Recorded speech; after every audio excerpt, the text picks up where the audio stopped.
chair now recognizes the gentleman from Texas, Mr. Green, for 5 minutes. Thank you, Mr. Speaker. I'd like to revise and extend my remarks, if I may. Without objection. Thank you.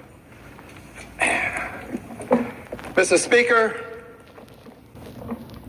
and still I rise, a liberated Democrat, unbought, unbossed, unafraid, censured, but not silenced. And I rise today, Mr. Speaker, to address the topic of racism infused in Texas politics. Racism infused into Texas politics. Mr. Speaker, I have in my hand a letter from the Justice Department. It is a letter that has as its reference unconstitutional race-based congressional districts, and then it cites the districts.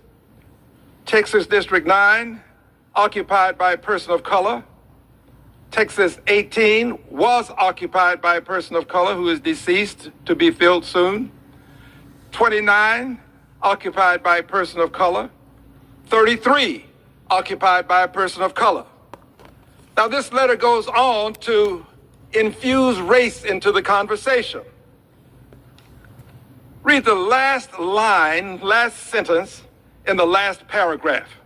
It reads, if the state of Texas fails to rectify the racial gerrymandering of Texas 9, Texas 18, Texas 29, and Texas 33, the Attorney General reserves the right to seek legal action against the state, including without limitation under the 14th Amendment. So race has been infused into this letter. It is sent to the Honorable Greg Abbott, that's the governor of the state of Texas, and the Honorable Ken Paxton. Dear friends, at the end of the day, if they can fulfill what they proclaim in this letter, there will be more white representation in Congress from Texas and less black and Latino representation. This is nothing more than an attempt to silence many of the voices that are emanating from communities of color in the state of Texas. It is racist. Now, there in this country seems to be a problem with people saying racist. It's okay to say anti-Semitism, but don't say racism. Racism has not received the same amount of acclaim when it comes to dealing with racist issues that anti-Semitism has received when it comes to dealing with things that are anti-Semitic. Well, I'm not afraid.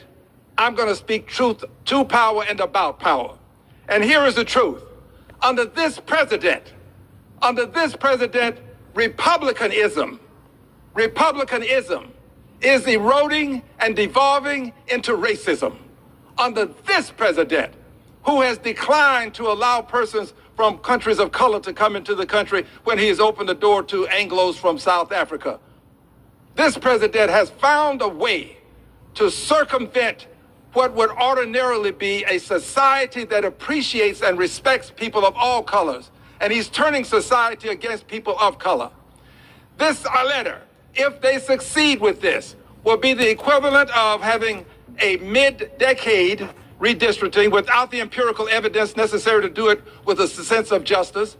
They will do this, and in so doing, it's comparable to having the halftime at a basketball game, and one team decides, because they have the power to do so, to remove 2 players from the other team and let that team proceed with 3 players, and they'll now proceed with 5. Oh, no.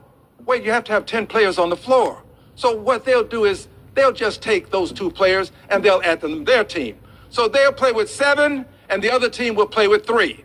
They are diminishing the amount of representation that people of color will have in the state of Texas. Republicanism is being equated to racism too often in this country, and that is not the case.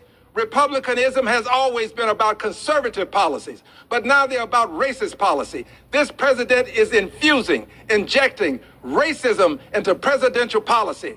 It is unconstitutional. I'm going to fight it. But more than that, I'm going to tell the truth about it. And if I happen to be one of those who is extricated, who is removed, evicted, if I happen to be one of those, I will be bloodied but not unbowed. Nobody is going to silence me. You can come after me, but you won't stop me, you won't silence me. I refuse to allow republicanism in the form of racism to dictate the policies in the state of Texas without my voice being heard. And finally, this. Friends, I have on my Texas tie. I'm proud to represent my state. The gentleman's time's expired. And I'm proud to say I stand gentleman's time's against expired. republicanism as racism.